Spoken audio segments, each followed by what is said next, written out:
Donc, je n'ai pas changé de titre. Images de 1934 dans Vue, voilà et regard, essai de photo poétique comparée. Donc, ce que j'ai fait, c'est qu'en combinant, juste pour introduire la manière dont j'ai travaillé, j'ai combiné l'outil que nous a l'explorateur de Pierre Carl en faisant des recherches par occurrence et un examen de l'année 34 dans ces 3 hebdomadaires de façon suivie en passant numéro par numéro, double page par double page pour voir un petit peu ce que ça donnait et comment on pouvait distinguer une identité générique, au contraire des différences entre ces 3 hebdomadaires. Et c'est pour cette raison que, pour avoir accès justement au phénomène de mise en page, d'effets visuels sur les doubles pages, j'ai travaillé pour cela sur le site du musée plutôt que sur l'explorateur. Donc l'explorateur pour le lexique et pour les images plutôt le site du musée. Donc je vais commencer par une citation qui est bien connue mais qui donne, disons, la teneur générale de mon propos. Donc c'est issu du numéro 1 de Vue, le 21 mars 1928. Pourquoi un nouveau journal illustré ? Pour répondre à des besoins précis qui, jusqu'à ce jour, n'ont pas été pris en considération en France. On ne trouve pas chez nous un journal illustré dont la lecture traduise le rythme précipité de la vie actuelle. Conçu dans un esprit nouveau et réalisé par des moyens nouveaux, Vue apporte en France une formule neuve, le reportage illustré d'information mondiale.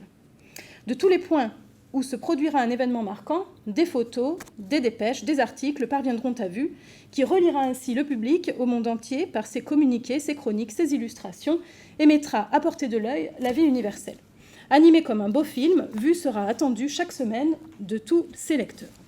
Lorsque Lucien Vogel, en 1928, invente la formule de son nouveau journal illustré, il met l'accent sur une qualité essentielle de l'hebdomadaire photographique pour lui, le rythme précipité de la vie actuelle qu'il traduit et recrée.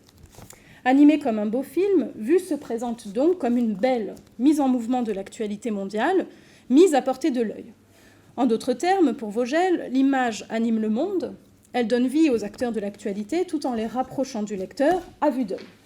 La référence au modèle cinématographique, animé comme un beau film, entre bien sûr dans une logique autopromotionnelle à une époque de légitimation du 7e art, mais elle dit aussi le désir de composer le magazine comme une œuvre, la volonté de mêler esthétique et information, art et document.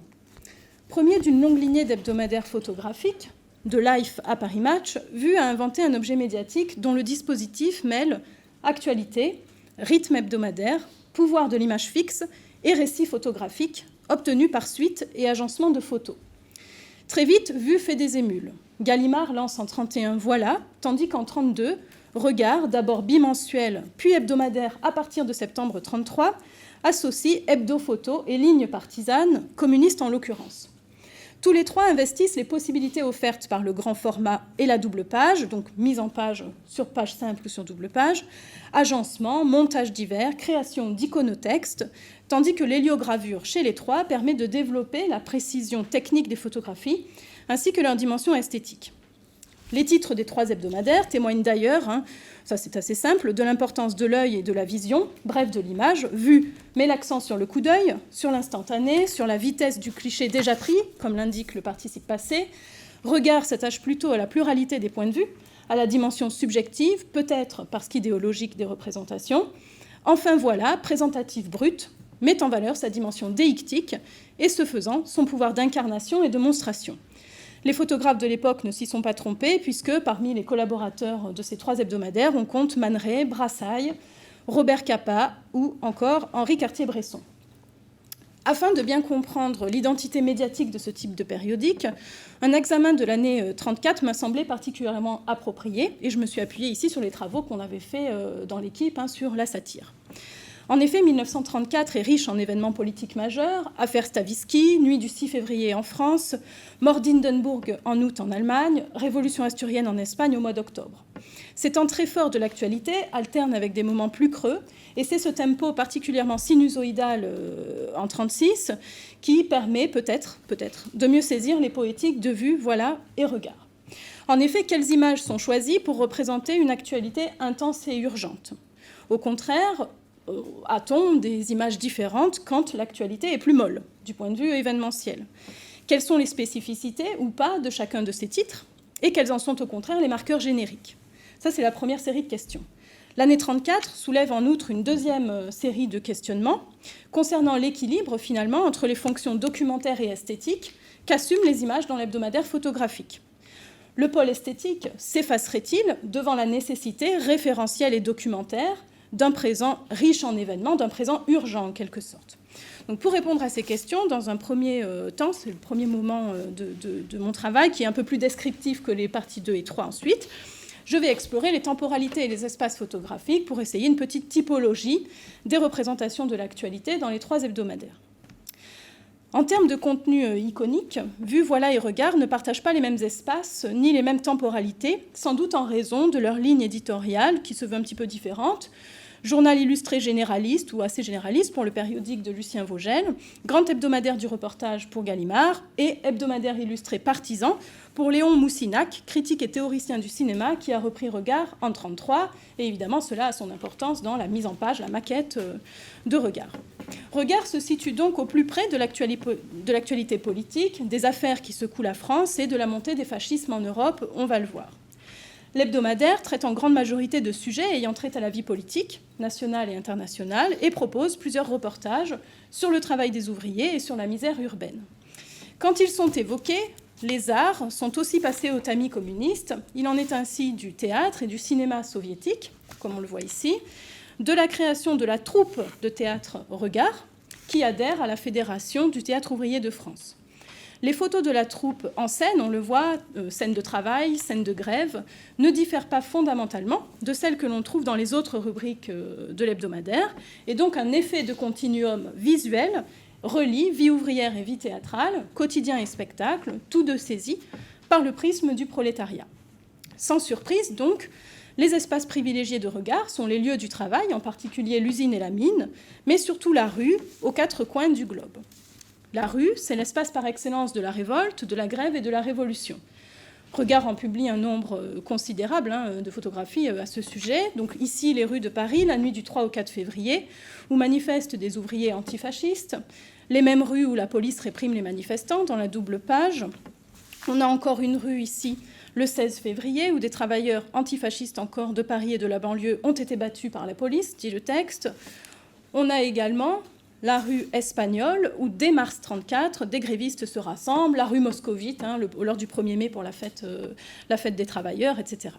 Mais la rue de Regard, c'est aussi le lieu de la misère, du chômage et de la déchéance sociale.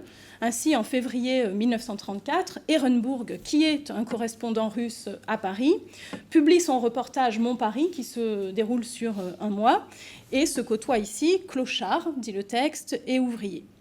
Le même mois, Henri Beauchot publie Chômeurs sans secours, que tu as montré tout à l'heure, tandis qu'en mai 1934, c'est aux rues de New York, à gauche, que Regard s'intéresse en traduisant un article de l'écrivain Theodore Dreiser. On le voit, chômeurs et sans-abri peuplent les pages du reportage. À droite, le 11 mai, Châtelain-Taillade publie un autre reportage, ceux de La Cloche, à propos de 2 sans-abri morts dans la rue, et on pourrait multiplier ainsi les exemples. L'hebdomadaire réinvestit donc ici l'imaginaire médiatico-romanesque du XIXe siècle en s'intéressant à la marge, au peuple, à la masse invisible que Regard invite à se révolter sur les modèles contemporains russes et bientôt espagnols, et en se référant de façon tout à fait récurrente à la Commune de Paris de 1871, et donc j'ai donné 2 exemples ici à l'écran. Quant aux miséreux, ils sont le symptôme d'une société malade et de l'échec du modèle économique occidental. En effet, aux chômeurs de l'Ouest, de Paris à New York, sont opposés dans les pages de l'hebdomadaire, visuellement, les ouvriers heureux, souvent béats, de l'Est russe et chinois. Ces lieux donc, sont tout à fait logiques dans un hebdomadaire qui défend le modèle soviétique sans ambiguïté et l'idéologie communiste et qui mène avec beaucoup d'ardeur, par ailleurs, le combat antifasciste.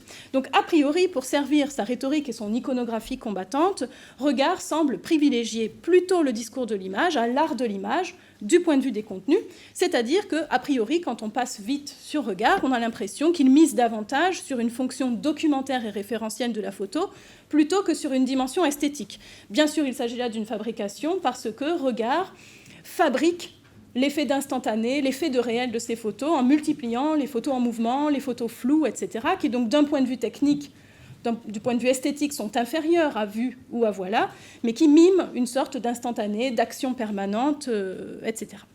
Aux antipodes de Regard, se situe Voilà, qui entretient alors un rapport beaucoup plus lâche à l'actualité. Même si son anti-hitlérisme est sensible, le grand hebdomadaire du reportage privilégie 2 espaces. Le premier ici, c'est de façon assez abstraite ce que j'appellerais le lointain, avec ses aventures et ses personnages toujours présentés comme exotiques. Et d'un autre côté, je vais le montrer tout à l'heure, les bas-fonds, avec ces femmes au sein nu qui envahissent littéralement les pages du périodique. Donc d'un côté, on a le grand reportage au Congo, en Chine, au Japon, dans l'océan Indien, avec des signatures comme André Violis et Titiana. Et d'un autre côté, c'est ici, on a le petit reportage dans les marges de la société, les lieux interlopes, la pègre et les bas-fonds. Quelques exemples, la prison des Glaces où vont se rendre Louis Roubaud et Roger Allard pour enquêter sur les prostituées, la faune des gares par Allard encore, les mystères de Marseille, on le voit, les Èves améliorées par Géo London, les mauvais gars de la marine par Pierre Cise, etc.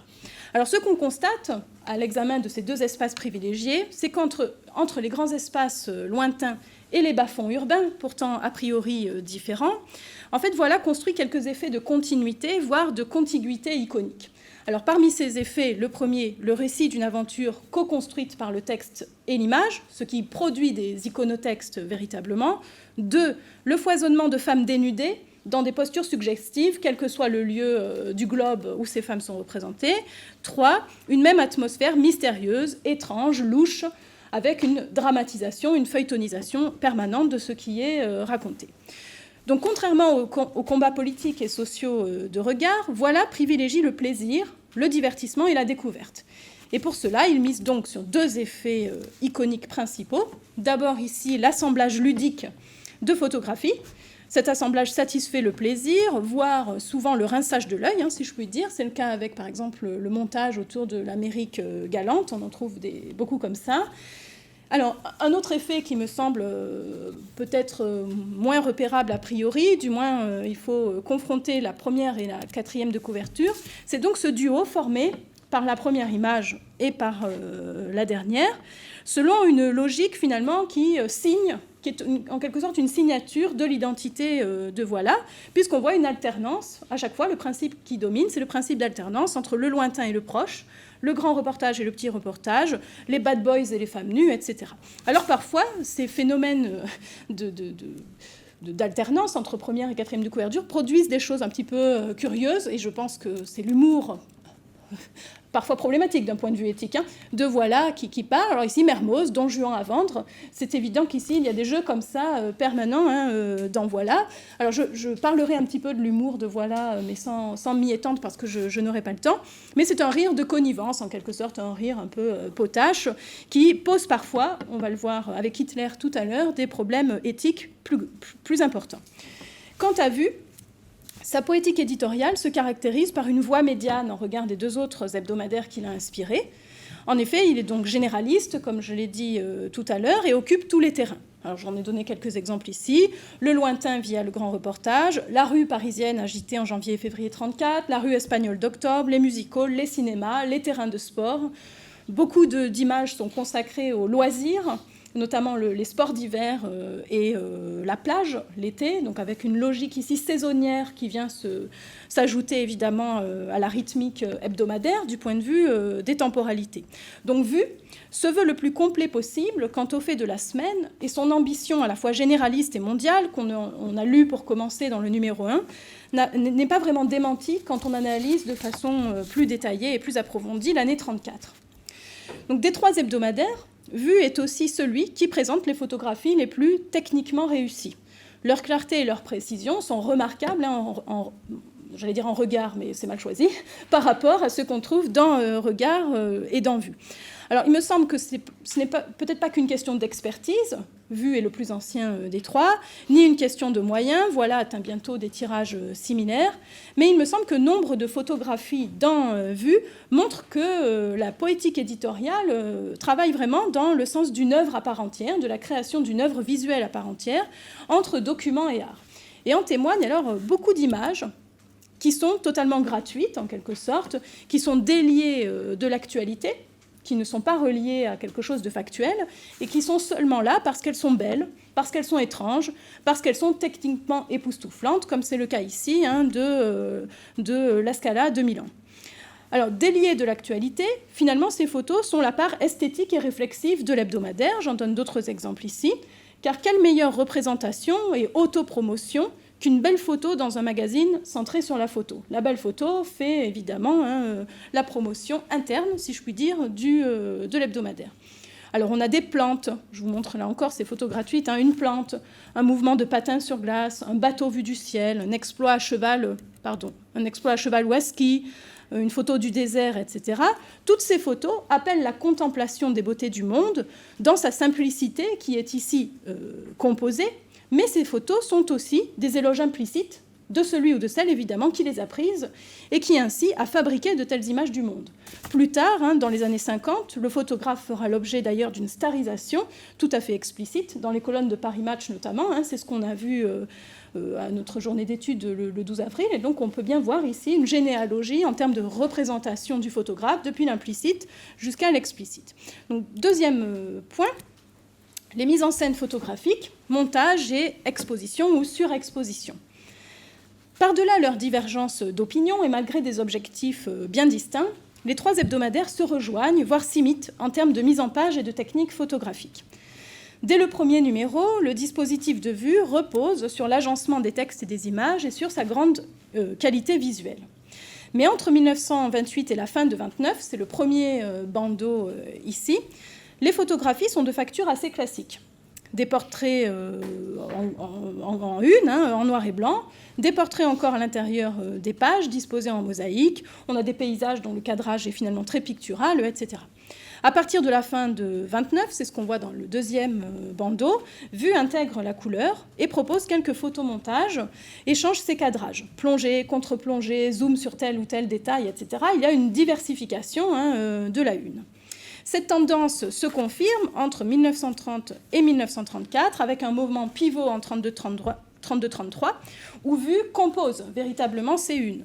Montage, jeu de contraste entre le noir et blanc d'une part et la couleur d'autre part, avec la symbolique des couleurs aussi qui est parfois engagée, grossissement et rétrécissement d'objets ou de personnes, fonctionnement métonymique de l'image, etc.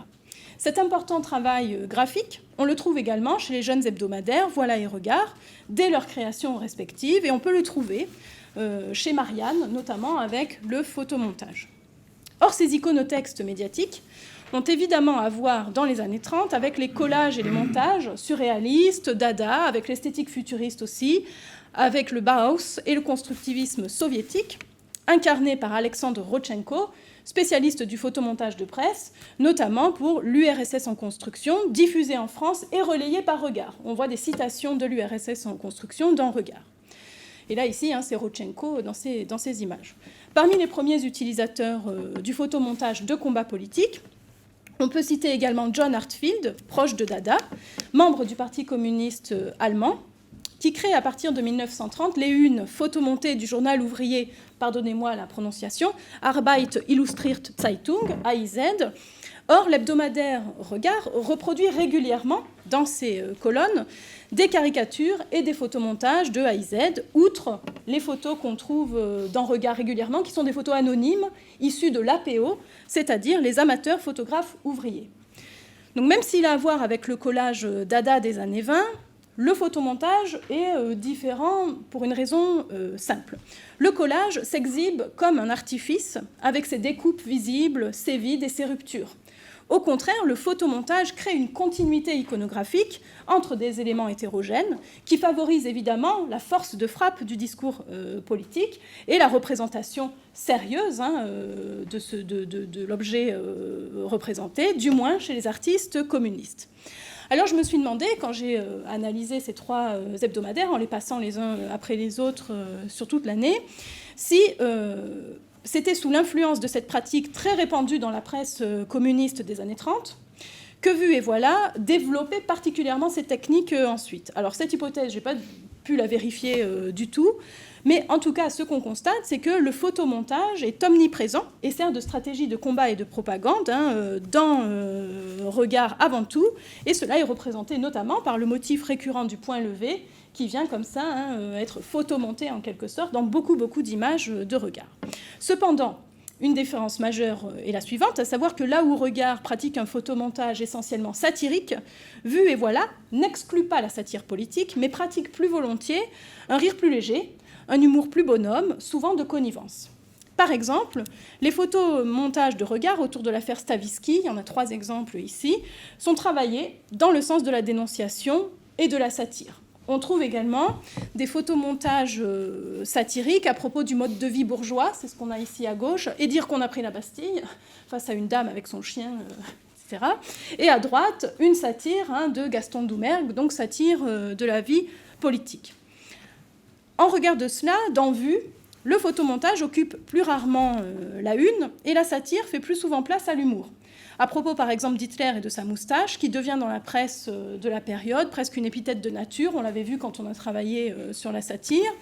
On le voit aussi, cet humour, avec Sherlock Holmes envoyé à Chamonix dans le cadre de l'affaire Stavisky, le portrait d'Hitler à moitié avec une tête de mort, etc.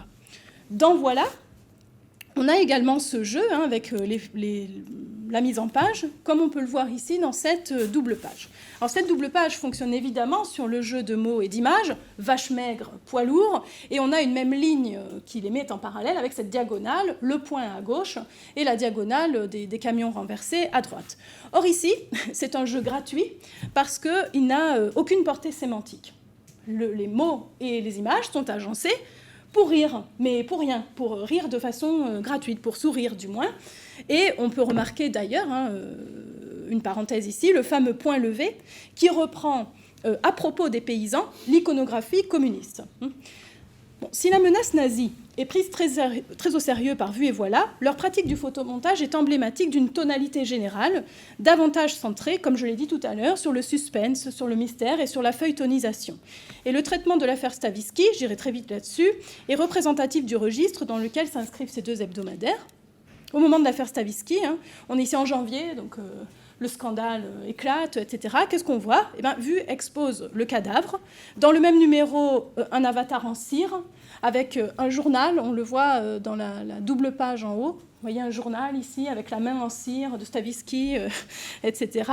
On voit dessous l'énigme d'échec Stavisky. On voit la loupe qui intervient comme un marqueur iconique de l'affaire. Et dans le même esprit, on avait tout à l'heure Sherlock Carl Orim, qui allait enquêter à Chamonix. Donc ce qu'on voit, c'est que les repères visuels utilisés sont finalement les mêmes, ludiques et romanesques, que pour n'importe quelle enquête que publie l'hebdomadaire, plus ou moins fantaisiste, plus ou moins fictionnelle, etc. La dernière de couverture représentant Romanigno, le comparse de Stavisky, me semble ici carrément comique. Enfin, quand on les passe les unes après les autres, très clairement, il y a une dimension comique de cette image. Et elle s'exhibe comme telle, transférant du même coup à une actualité pourtant très sérieuse et grave, une tonalité légère, humoristique, qui est finalement déréalisante. Cela est d'autant plus frappant que Vue est par ailleurs capable, dans l'image, de solennité, de gravité, notamment au moment de la mort d'Hindenburg, car elle signifie la prise de pouvoir par Hitler, qui est la cible numéro 1 de l'hebdomadaire. D'ailleurs, les unes les plus inquiètes de Vue quant à la menace nazie empruntent à l'esthétique constructiviste et aux affiches de propagande soviétique. Le sérieux du discours iconique et la force de frappe visuelle se situent donc bien du côté de la photo poétique communiste, même quand les hebdomadaires ne sont pas évidemment communistes. La position de Voilà est quant à elle plus problématique d'un point de vue éthique, comme je l'ai dit, mais plus transparente aussi d'un point de vue visuel. En effet, pour Voilà, rien de grave, du moins tel que le récit photographique se déploie. Toutes les actualités et tous les sujets sont passés au filtre du divertissement, qu'ils soient exotiques ou sexuels. La mort de Prince, on le voit avec le gros point d'interrogation, qui rappelle évidemment Détective, avec qui Voilà partage ses bureaux. Un reportage sur Londres où on voit des femmes nues. La Révolution espagnole, du sang sur les Ramblas, sont tous traités comme un mélodrame finalement banal, grâce à un récit photographique tout à fait éculé. Même Hitler est représenté par le prisme de la feuilletonisation légère et des petites affaires de fesses, comme le montre ce photomontage avec Marlène Dietrich dans ses bras. Plus étonnant encore, l'incroyable reportage « Hitler et les femmes », publié en octobre, alors que la menace nazie se précise, etc. Voilà ce qu'on trouve dans Voilà. On est bien loin de la gravité de regard et de l'inquiétude de vue. D'ailleurs, la photo poétique de Voilà se définit donc par deux traits essentiels, l'agencement ludique de photos, comme je l'ai dit, et d'autre part, la saturation visuelle, par répétition d'images de même type, selon une logique de la surenchère et de la surexposition, notamment en ce qui concerne les femmes nues, je vais y revenir. De son côté, Regard fonctionne également sur la répétition iconique, nécessaire en l'occurrence au combat politique. On sait que le ressassement est une arme de propagande connue. Et ce qui est répété dans Regard, dans chaque numéro, presque à chaque page, ce sont des photos de groupe, voire de foule et d'anonymes. Vue et Voilà préfèrent, eux, les portraits de célébrités et de personnages publics. Et les quelques anonymes qu'on voit dans Vue et Voilà sont finalement des touristes et des consommateurs de loisirs sur les plages ou au sport d'hiver. La société des loisirs est donc déjà en pleine expansion dans les années 30 et les photographies du Paris Match des années 50 s'inscrivent assez naturellement dans cette lignée.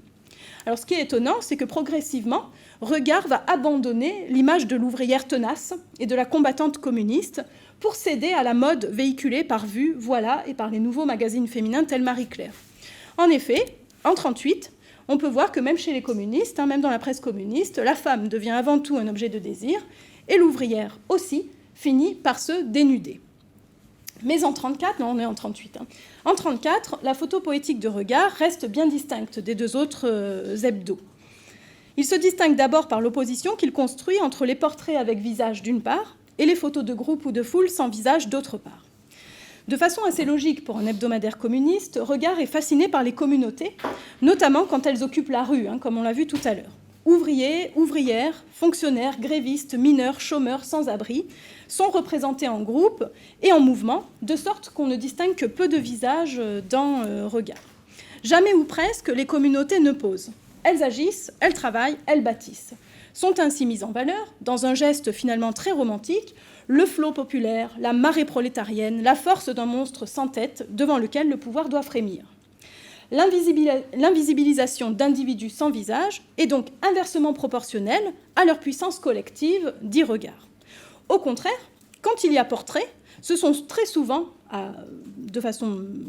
dans une majorité écrasante des cas, les portraits sont ceux des ennemis, c'est-à-dire qu'ils sont clairement identifiés et que la photographie d'un regard, le portrait avec le visage identifié, a pour fonction de les pointer du doigt selon un principe d'affichage et de dénonciation. C'est ce qu'on voit ici dans le numéro 5. La double page est éloquente de ce point de vue, puisque face à l'Union nationale et ses figures politiques identifiées, avec des portraits à gauche, on a, dans la page de droite, la riposte des masses avec des photos de foule presque sans visage, ou du moins dans des visages indifférenciés. À droite, derrière le portrait de ce nazi, on a des prisonniers sans tête qui sont photographiés de dos ou de profil, là aussi, pas de visage. Dans le numéro 14, les fonctionnaires en manifestation, là aussi pas de visage, sont opposés au portrait du ministre des PPT, Mallarmé, qui s'appelle Mallarmé. Dans le numéro 26, ici, on voit qu'il y a une confirmation de ce renversement des hiérarchies ordinaires. Parce qu'au centre de la photo de cette foule antifasciste, dans le rond, pas de zoom sur une figure, un héros ou un visage, mais la foule encore, qui est donc mise en valeur à l'arrière-plan et au premier plan visuellement. Ce qu'on peut appeler ici un pléonasme iconique est caractéristique de la photo poétique de Regard, fondée sur la répétition, voire le ressassement, donc stratégie de propagande qui passe aussi par ce pléonasme iconique dans le magazine. Quand on rencontre des visages amis dans Regard, ça arrive quelquefois, leur portrait vaut comme individu collectif, comme type, comme métonymie.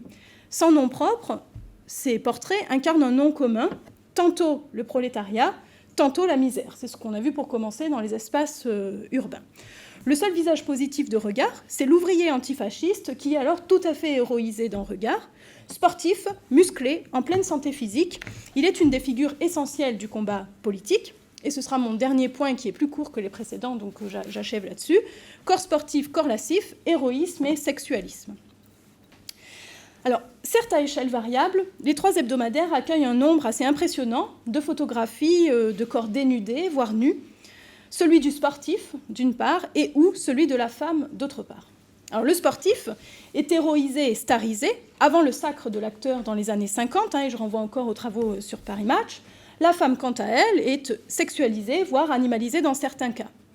S'ils sont a priori antithétiques dans l'imaginaire, santé, force, combat versus maladie vénérienne, sexe faible, transgression, etc., il n'empêche que leur corps dénudé crée inévitablement un effet de miroir dans la culture médiatique visuelle des années 30. Dans Regard, presque aucun corps lascif, seulement et abondamment des corps sportifs, toujours représentés comme des combattants antifascistes. La une du numéro 29 est éclairante à cet égard. 2/3, souriant, le torse musclé, ce sportif est photographié en contre-plongée, angle qui renforce évidemment sa grandeur, sa stature et son héroïsation. Mais comme on l'a montré, on l'a dit juste avant, ce sportif n'est pas un individu, il n'y a pas son nom. Il est un héros collectif qui représente, inscrit sur son torse, les 12 000 sportifs antifascistes réunis à Paris en août 1934. Donc ce corps-là, c'est également le corps d'une masse d'hommes prêts à combattre. C'est une forme de métonymie du corps prolétaire, littéralement sur les starting blocks de la compétition sportive d'une part et du combat politique d'autre part. Cette fascination pour le corps des sportifs prend parfois une tournure plus ambiguë. Dans le numéro 4 du 9 février 1934, quelques conseils pour le massage. On a là 2 hommes, dont l'un est à califourchon sur l'autre, le masse, et celui qui est allongé, a les yeux fermés, etc. Alors, ces photographies, plus tous les détails autour, témoignent de l'intérêt, évidemment, pour les soins de la peau, pour le soin des muscles, pour un corps heureux que Regard prend plaisir à représenter dans le détail. L'érotisation du corps sportif est donc ici détournée, sous couvert de bien-être et de santé, mais elle est bien présente et exposée. Ailleurs, plus franchement lascive, et il s'agit ici d'un cas très isolé en 1934. Il y a très peu de femmes nues, j'en ai pas trouvé, à part ces New-Yorkaises ici. On a, dénudées, ces New-Yorkaises qui sont au music hall. Alors, Regard les présente comme un symptôme, évidemment, d'une société dépravée, dans un contexte de chômage américain. Cette nudité, qui ne peut être qu'américaine, est pathétique et moralement condamnable, d'autant qu'elle vient s'opposer à ce qui se passe de l'autre côté, en URSS, et que la une a montré, à savoir que les travailleuses sont très souriantes, très heureuses et très vêtues. Contrairement, évidemment, vous voyez bien le contraste ouest-est, avec le foulard bien serré autour du cou.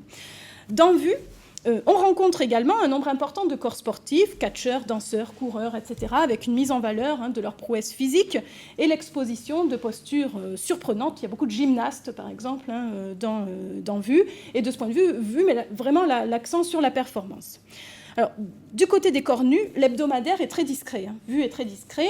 On a ici des girls américaines, vous le voyez dans la double page, qui sont étonnamment vêtues. Je dis étonnamment vêtues parce que, d'ordinaire, les girls, précisément, sont l'occasion pour l'hebdomadaire de représenter les femmes seins nus. Or, ici, non, on les représente seins couverts.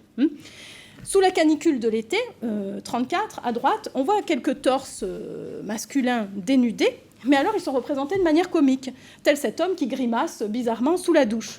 Donc ce qu'on voit, c'est que quand ils sont montrés, les corps sont toujours un peu drôles, comme s'ils jouaient un gag. La représentation n'est pas sérieuse de ce corps. En revanche, Vue présente sans aucun filtre déréalisant ni allègement comique des photos de femmes noires au sein nu. On en a un exemple, ou des femmes exotiques, ici, toujours dans Vue, que l'on n'hésite pas à présenter, pour celle qui est en haut à droite, comme, je cite, cannibale. Donc la femme blanche est donc toujours correctement vêtue, et toutes les autres, je cite, noires, jaunes, exotiques, sauvages, animales, sont logiquement nues, et le lecteur peut les regarder sans culpabilité, puisqu'il a ici la bonne conscience d'aller étendre son champ de connaissances aux 4 coins du globe, etc. Voilà déploie une même représentation de la nudité et une même stratégie de séduction du lectorat en publiant le reportage de Ziapeli au Congo, que vous voyez ici, une blanche chez des noirs. Au centre, et vêtue de blanc, la reporter contraste avec les Congolaises qui l'entourent, au sein nu, et l'hebdomadaire ne cache pas ses ambitions, parce que la légende qui est sous cette image, c'est « Est-il vrai qu'une femme blanche vaut de noir ?» Et toute la mise en espace de ce récit photographique répond évidemment oui à la question. Autre exemple, dans cette double page, Passion de nègre et plaisir d'été, ce qu'on voit, c'est que la mise en page, la disposition des photos et les titres Passion, plaisir créent immédiatement un effet de miroir visuel. Mais là encore, les femmes noires ont les seins nus, et la photo centrale à gauche accentue ce phénomène puisque la femme représentée porte un vêtement qui est relevé alors que si précisément elle a un vêtement, elle aurait pu être représentée le vêtement baissé. Donc on voit ici cette volonté de représenter la femme noire, les seins nus. De surcroît, à droite, les femmes blanches, elles, sont en maillot, certes, mais elles sont habillées.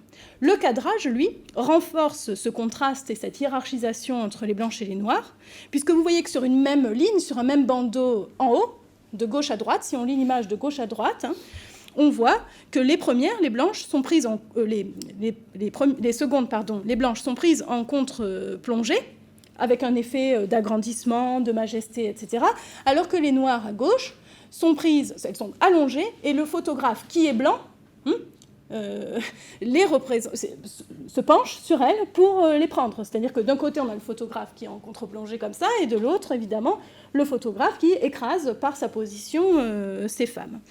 Alors, ici, ce qu'on comprend, c'est que quand Voilà confronte les blanches et les noires, il ajuste ses cadrages et habille les premières pour signifier leur supériorité. C'est d'autant plus remarquable qu'on ne peut pas dire que l'hebdomadaire ait la pudeur de vue ou de regard. En effet, Voilà n'hésite pas à représenter la femme blanche nue, au point même que ça en est complètement obsessionnel. Des femmes nues, il y en a partout, dans Voilà, à toutes les pages, dans toutes les rubriques. C'est pourquoi habiller les blanches en face des noirs est un geste évidemment iconographique et idéologique, d'autant plus fort, et que le lecteur ne peut absolument pas manquer de relever. C'est-à-dire que les femmes sont particulièrement habillées quand elles font face aux noirs dans l'espace de la page. Donc ce que montrent ces différentes photos ici, c'est que des échos au 4e de couverture, des grands reportages en Méditerranée, au Congo, dans le Pacifique, aux enquêtes chez les prostituées, toutes les rubriques et tous les genres ont leurs seins nus dans Voilà, qui se met en abîme même dans l'image du bas ici, puisque cette femme au sein nu lit Voilà dans son lit. Très racoleur, donc, l'hebdomadaire va jusqu'à créer de faux effets d'annonce, qui sont assez succulents quand on lit de façon cursive l'hebdomadaire. Par exemple, la photo de 4e de couverture du numéro 158 annonce un conte de Pâques de Jean Eiffel, avec une photo suggestive d'une femme dénudée, les cuisses bien visibles et tout sourire, qui tient un poussin dans ses mains. Et voilà ce que l'on trouve en fait qui correspond à l'intérieur du numéro. Donc ces dessins tout ronds, enfantins, que l'on reconnaît de Jean Eiffel. Le procédé est le même dans le numéro 167, 4e de couverture, Quand les papillons, avec une femme dénudée qui tient un ballon, et à l'intérieur, une chasse aux papillons toute bucolique, avec des protagonistes très habillés.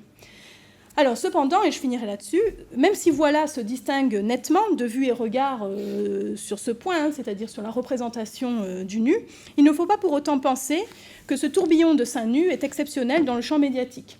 L'autre périodique de Gallimard, Détective, en regorge. Mais ce qui est plus étonnant peut-être, c'est que les photos de nus, de Voilà ou de Détective, ne diffèrent pas fondamentalement de celles que l'on trouve dans les magazines de charme de l'époque, Paris Magazine ici à gauche, ou Paris Plaisir à droite.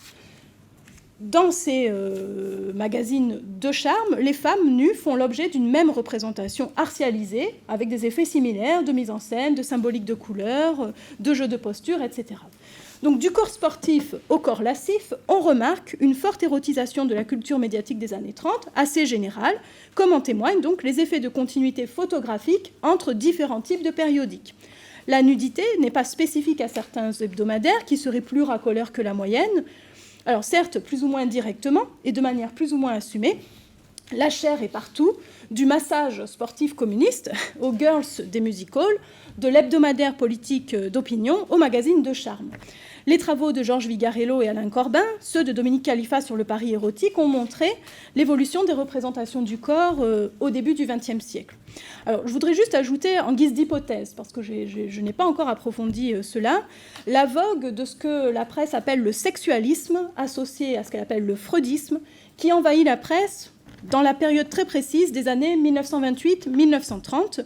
Et à cette vogue, les critiques de l'époque rattachent la mode des romans de la sexualité, incarnés alors par Belle de jour de Joseph Kessel et Amour, terre inconnue de Martin Maurice, publiés tous les deux en 1928.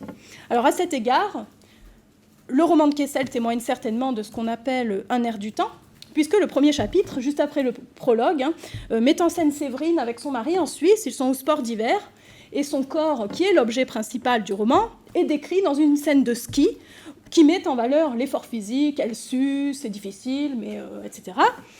Mais plus tard, au corps sportif de Séverine se substitue le corps lascif de Belle de Jour, qui s'enfonce au contraire dans les mystères obscurs du désir et de la jouissance. Donc corps sportif, corps lascif, il y a là incontestablement donc un tropisme d'époque. Voilà, merci.